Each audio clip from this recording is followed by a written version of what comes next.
What's going on, guys? So you decided to join the Army or the Army Reserves. In this video, I'm going to talk to you guys about what basic training is like, and specifically what red phase is like of basic training.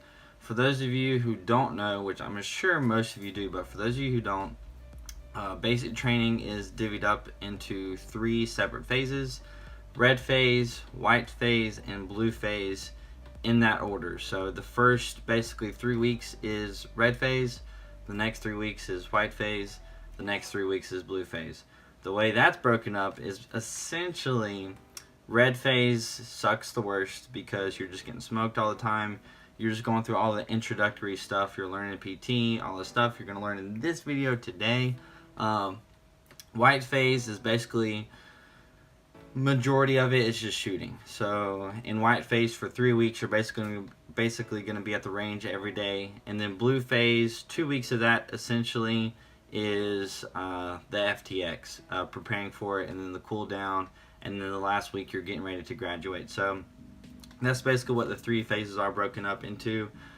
So anyways, I'm going to go by step, day by day. I had a manual. I don't know where it's at exactly. Oh, here it is.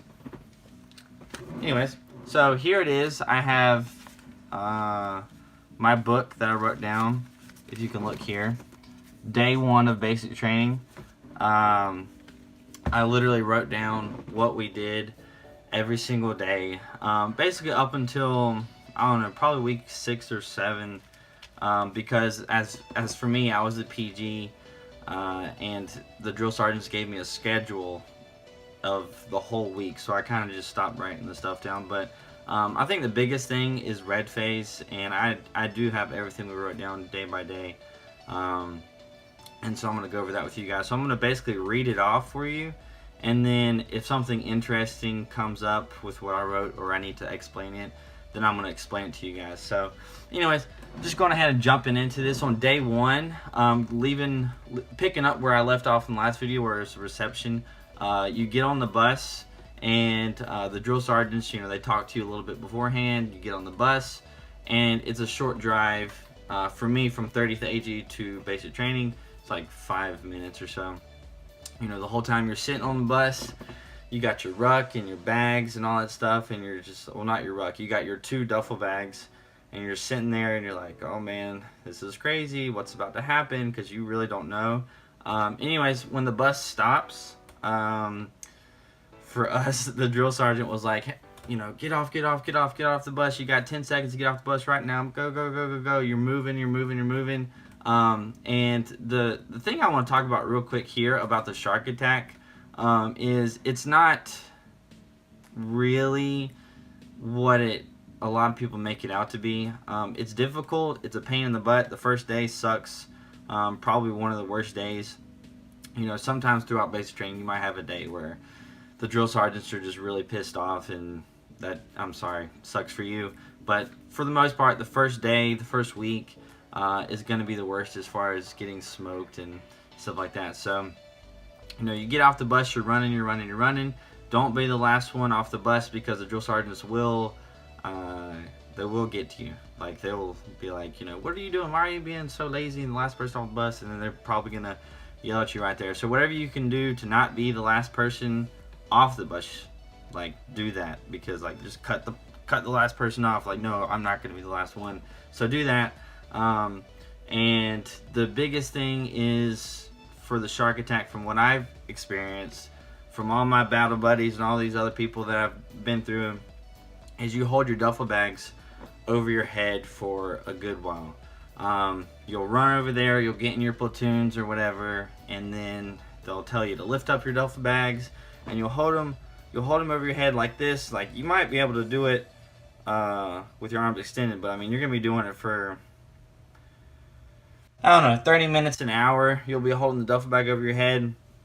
They might tell you to put it down, then lift it up, then put it down, then lift it up, then put it down, then lift it up. And you're basically just going to get smoked for a good little bit. So anyways, so after the shark attack, we went up to the barracks.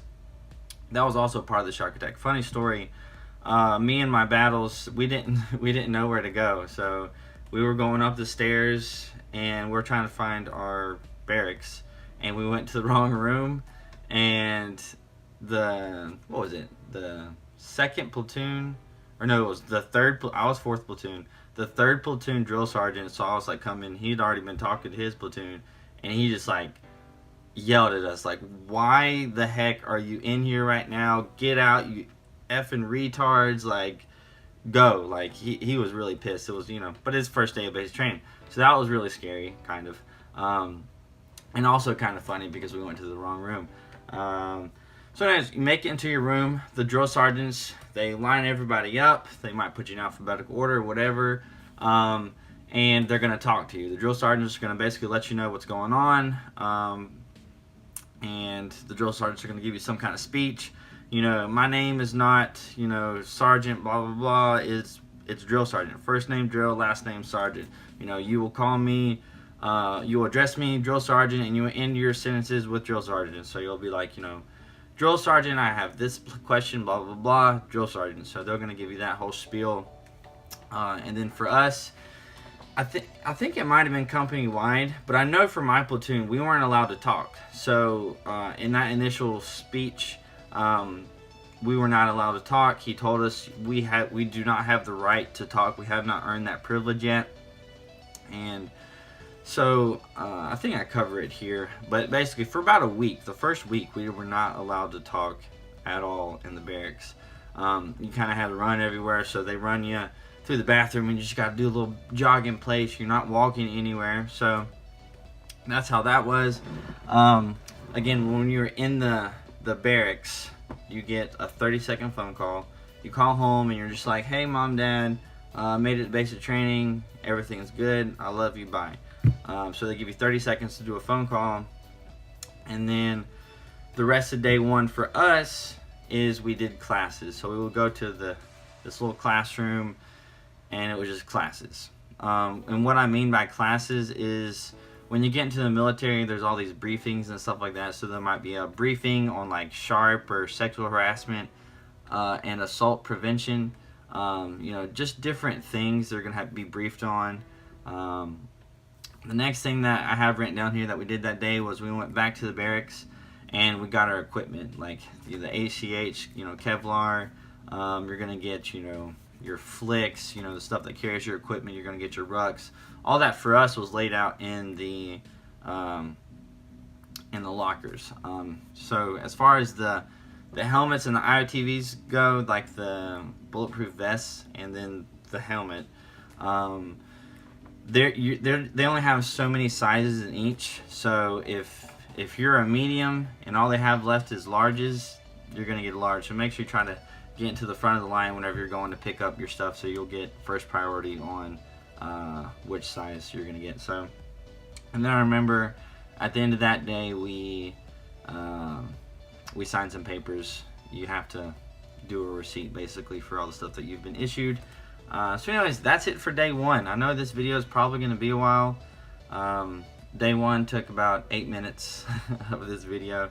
So day two was a 3:30 a.m. wake up and a 111 PT test, which is just a 1 mile run, 1 minute of push-ups, 1 minute of sit-ups, and then that was it.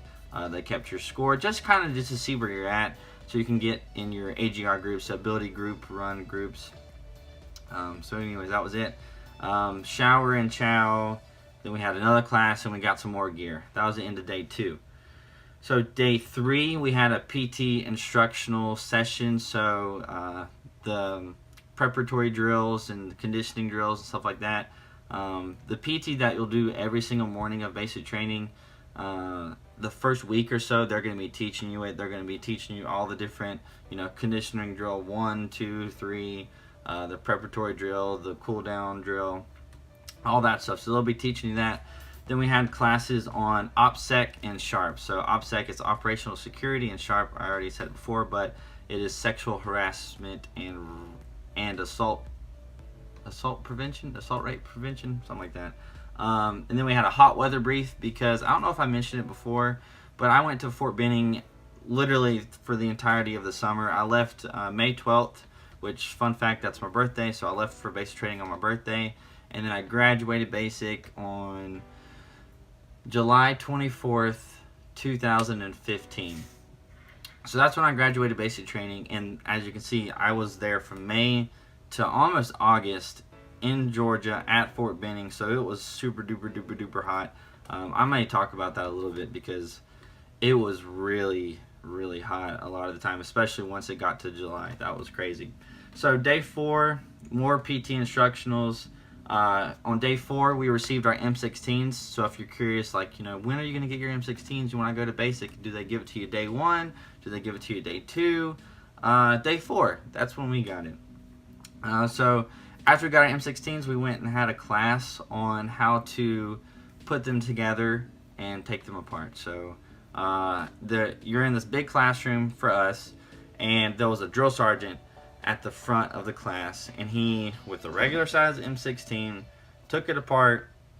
You have a little layout of what it kind of should look like, but for the most part, if you've never taken apart an AR-15 before, an M4, an M16, you may be a little bit lost, but it's really not that difficult. Like, I can take one apart and put it together blindfolded in like a minute. Like, it's really not that difficult, and the reason I can do that is because I practice it like crazy. So anyways, and then we went over the 3 positions, basically the 3 fighting positions with the weapon. That night we packed for our first ruck march, and then we had a class on comprehensive soldier fitness, which, take that for what it is. Day 5 here was a Sunday, so we went to church or the chaplain, and then we cleaned all day. So the way this works at basic training is on Sundays, you wake up a little bit later than you would have before. You don't do PT. And then there's going to be a list. For us, we had a sign-up sheet, and we had to sign up for which service we're going to go to. But there's going to be a list, basically, of all these different services you can go to. No matter really what your religion is, there's going to be something there that'll get close to what you are used to. For me, being a Baptist, I went to the Protestant church service, which is a little bit different, but for me, being religious Christian, going to church every Sunday, it was something that it helps help you get through basic training. Another big thing is, even though it's Sunday and you don't really do anything the whole day except for clean, you still can't sleep unless you go to church. So if you go to the chaplain service, for us, the chaplains that we had, they literally were like, hey, if you want to sit in the back of the rows and fall asleep, feel free. They're basically just happy you're there. They know that basic training is difficult, it's tiring, you don't get a whole lot of sleep. Even if you do get 8 hours of sleep, you're still just tired from just doing so much stuff. So if you want to get a little bit of extra sleep and you're not religious, go to the chaplain service and you'll be able to sleep in the back pews. Aside from that, whenever you get back from chaplain service, you have to clean. For all the people who didn't go to chaplain, they were cleaning the whole time, so it's also a break from cleaning. So you move all the bunk beds out and just everything. You sweep, you dust, you mop, you just clean the whole barracks. And then the drill sergeant at the end of the day, for us, he would come and he would check the barracks to make sure it was clean, and if it's not, what happens. So on day 6, which was a Monday, we had the first ruck march to our obstacle course. So this was the obstacle course, not the confidence course. Those are 2 different things. So the first Monday that we had the obstacle course. I forgot what it was after I just read it. And then there we had our first MRE. So we didn't get an MRE for the whole first week. We were basically at the barracks the whole time, going back and forth between the classroom and the barracks, classroom, barracks. So we finally went out, and we spent the whole day at the obstacle course, split up into different groups. And like I said, on lunch, we had our first MRE. I think I had tuna. Tuna was my first MRE.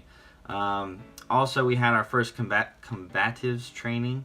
So, where you get to do some very, very, very basic jiu-jitsu.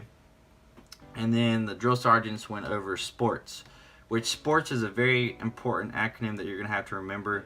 It's not difficult. Sports just means slap, pull, observe, release, tap, and squeeze, which is basically what happens whenever you're firing your M16, your weapon, your M4, and it jams. It's basically just a sequence of things you go through just to make sure your weapon can function properly after that. So if a bullet jams, it double feeds, then basically you'll fix it when you perform sports. And then at the end of day 6, I have here that we gained our talking privileges. So for 6 days of basic training, we were not allowed to talk in the barracks at all. Literally, like we could not talk. So at the end of day 6, we were allowed to talk. Day 7, I have a 4K ruck march, which is like 2 miles, something like that. And then we have the confidence course. So the confidence course was like kind of the thing that you usually see on little army based training videos, where there's like a 3-level building thing and you have to climb up with your partner or whatever. There's, I think, Jacob's ladder is what it's called, where it's like you climb up this ladder and the space in between it gets wider and wider and wider. So that's on the confidence course. I forgot to go over the obstacle course on what the specific stuff was. It's nothing difficult. The biggest thing is the log that's shaped like this, and you basically weave in and out, in and out, in and out, in and out. And then you can only fail on both the obstacle course and the confidence course. For us, if you failed 2 obstacles, then you failed like that session, and you would have to go back and retake it with another class that's coming later than you, or you'll get recycled. But again, I mean, they're not really that difficult. Just you need to have a little bit of upper body strength to succeed well in this. Day 8, we did some PT, and then we had our first land nav class, where land nav is really not that difficult, guys. I'm pretty good at it, but if you've already signed up for the Army, then you're gonna have to do some future soldier training, and a part of that future soldier training is land nav. It's probably the most important thing to pay attention to in the future soldier training. You know, everything else, like the rank structure, the blah blah blah, just all the other bull crap, you're gonna kind of learn it as you go. But the land nav is something that's really important to have a good grasp on, so that when you're at basic training, you don't look like an idiot, you don't get lost in the woods, and you actually pass the land nav course day and night whenever you take it. So we had the land nav course, or the class.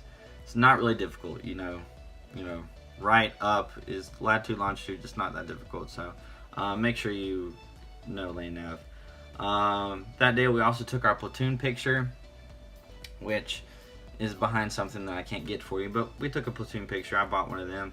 Also, another thing that I do want to cover real quick now that I'm talking about pictures is, whenever you get the chance to buy your basic training picture, buy it. Like, it's only a couple bucks, and don't be one of those people, my brother, who didn't buy one because they wanted to save 10 bucks whenever it's like, it's a one-time thing and you get to have the picture forever. It's like, who doesn't buy their basic training, whether they're Navy, Coast Guard, Air Force, whatever?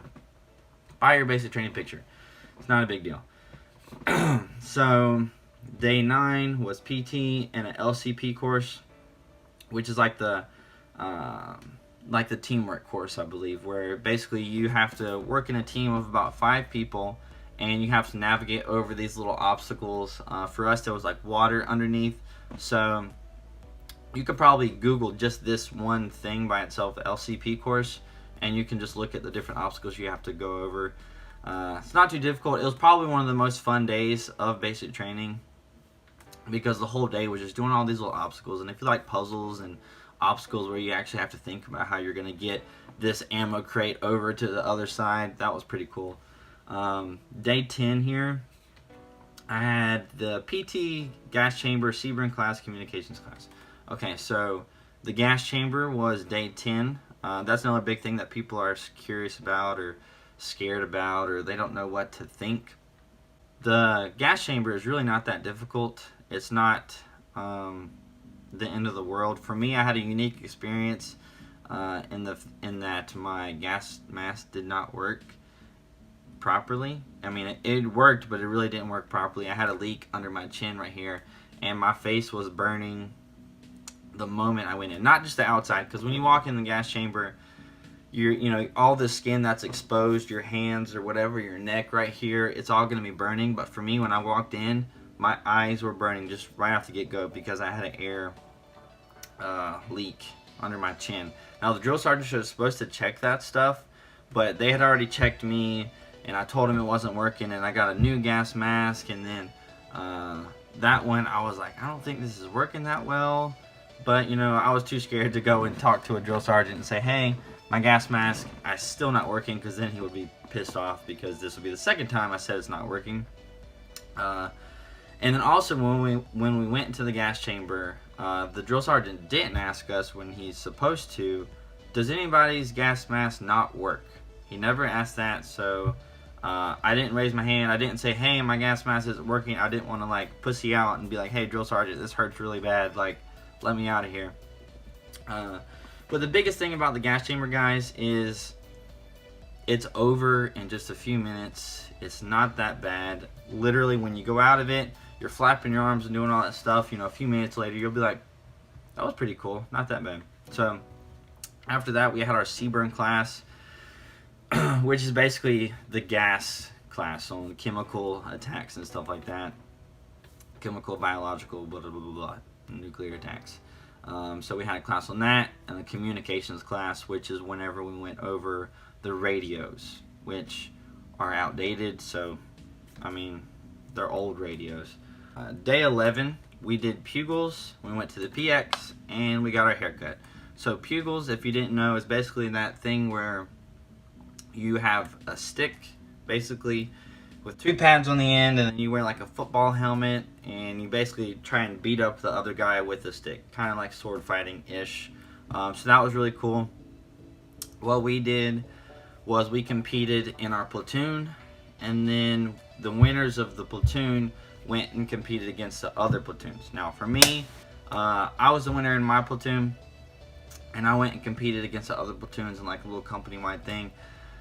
It was like a semifinals round. Whenever I went up against this one dude, it was a really, really good fight. Like, we were like of equal skill, basically. I ended up narrowly, I guess it was narrowly. I mean, I thought he was pretty good, but I ended up beating him. And then I was just straight up exhausted. We were fighting in this little pebble sand pit, and it just took all of the energy out of you. It was literally like fighting in quicksand. And then the next dude I fought in the, I guess, the finals, so the last round, he had an extremely easy opponent the first time, and he was not tired at all. And then, so I basically just like got winded like right out the get-go, and we didn't even really do that much. Like, it was just, I was just dead. So I'm kind of upset I didn't win that. So whatever. So day 12 was chaplain and cleaning. Same thing. Sunday, you go to chaplain service, you clean. Day 13, we took our red phase PT test. Not the 111. The actual PT test is a 2-2-2. So a 2-mile run, 2 minutes of push-ups, 2 minutes of sit-ups. It's not in that order. It's actually 2 minutes of push-ups, 2 minutes of sit-ups, and a 2-mile run with a 10-minute break in between each thing. So we did our PT test, and then we did day and night land nav. So for us, our day land nav, we had to get 5 points, and then night land nav was 3 points. And so how that works is basically, for day land nav, they give you all these 5 different coordinates. You get your map, you plot your points, you go out, and then you get, you find your points, you write them down, and then you come back. And if you got all 5, then that was good. You know, stuff like that. So I think if you had 2, I think 3 was passing, maybe 4, but maybe it was 3. Regardless, I think day land nav is actually really easy. So, but the big thing is you want to have a general grasp of land nav. If you don't, then you'll probably just end up getting lost. Like 100% honest. Like, you could have the general idea down, but if like one thing is messed up in your logic, you'll literally possibly be just going a whole opposite direction, and you'll spend an hour and a half doing that, and then whenever you realize you're doing it wrong, then like it's too late. You might get 1 or 2 points, and then you're done for. So the next thing is night land nav. So we stayed out there for the rest of the day and until it got dark, and then we went out and we did night land nav, which is about 3 points. Same concept. You use your red lens flashlight to find the points. Don't use the white lens because you're not allowed to use that. So the red light, which is not as bright as regular light, you have to use that, which is, it's good because it doesn't mess up your night vision, because like you can shine a red lens flashlight in your eyes and it doesn't affect your night vision at all. Because, you know, like let's say you're in a really bright room and then you walk outside in the dark and you just see it's like pure darkness, or like you turn off the light in your room at night and it's just dark. Well, that's kind of how it is whenever you're doing lane nav and you turn on a white flashlight to look for something. Well, whenever you turn off the light, you can't see anything. Red lens flashlights don't do that, so I think it's better to use them anyways. So day 14, still in red phase, we had our first aid combat lifesaver course. So the whole day we were sitting in the barracks. We had different drill sergeants, different just regular sergeants coming through and teaching us different first aid things, you know, putting on a tourniquet, how to open up airways, you know, head tilt, chin lift, stuff like that. So this day was literally dedicated to first aid, which is actually really, really important, because you don't want to be the guy who, you know, this stuff to remember, because like I said, you don't want to be the guy who is doing some convoy where just something randomly happens and one of your buddies gets hit. Like, let's say he just gets a simple shot in the leg and you need to put a tourniquet on him. Like, he passes out, he goes in shock, he gets shot in the leg, so you need to put a tourniquet on him, but you don't know how to do it. You don't know where to put it. Or maybe you got to put something else on him. Maybe you need to open up his airways, check if he's breathing, and you just don't remember. It's like this, for me, I take it kind of seriously, because like this is life stuff. You know, pugils, whatever. Land nav, okay, we have daggers now, which are just kind of GPS points you put in. At the land nav, you do it basic, it's kind of like old school. And then, yeah, so combat lifesaver stuff, make sure you pay attention to that. Oh, and I also have on here that on day 14, we got to go and run out on the track if we wanted to. Day 15, we had more first aid training, and then we had a shock and burn training, so a little bit more first aid. And day 16, we added pull-ups to the PT, so the climbing drills, which is basically you go and do some pull-ups. You have a few things where you just hang there, you lift up, hang, then there's other ones where you do alternating, then you lift up your feet. You can look up that stuff, the climbing drills for the Army. It's not that big of a deal. Hopefully you can do a pull-up before you leave for basic. Like, at least be able to do 5 pull-ups. If you can't do 5 pull-ups, I don't know what you're doing with your life. If you're going to basic, like normal people. But if you're in the military, I feel it is like your responsibility to at least be able to lift your own self up from a bar. So anyways, day 16 is the drag. We practice drag and carry. So basically carrying people, carrying wounded people, aid and litter stuff. So we learn basically how to carry people. So day 16 still, we prepared for the red phase test. So that's another big thing that people talk about, or they're scared about, is the red phase test. They don't know what to expect. They don't know what's going to be on it, and they're just like, oh my gosh, am I going to fail? What if I fail? Then I'm going to be, you know, recycled back to another company that's, you know, way behind me. Don't worry about it.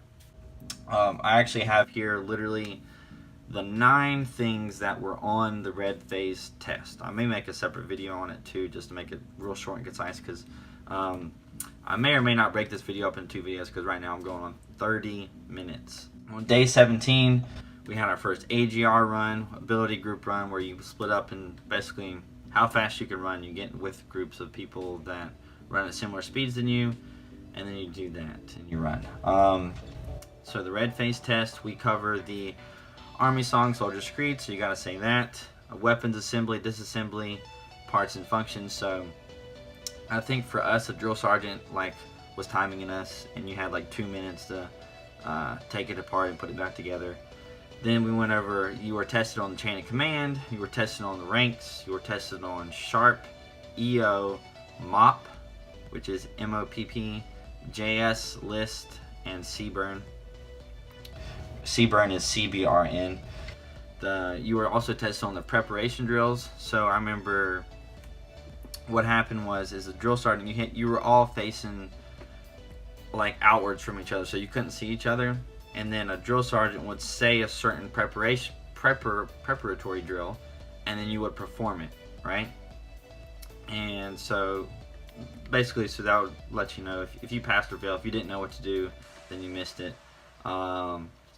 We had questions on heat cramps, burns, and shocks, which is some more first aid stuff. The 8th thing was we were tested on more first aid, and then the 9th thing we were tested on was more of the PT drills, not the preparation drills, but the conditioning drills. So anyways, so that is the end of the red phase section of this video. The next thing I'm going to be going over is white phase, so be on the lookout for that. I have, I believe, at least a lot of that written down day by day. I hope it was okay for you guys. I know this video was kind of going on pretty, like really long. I'm not going to lie, it went on pretty long. But I wanted you guys to get a general grasp on what to do day by day.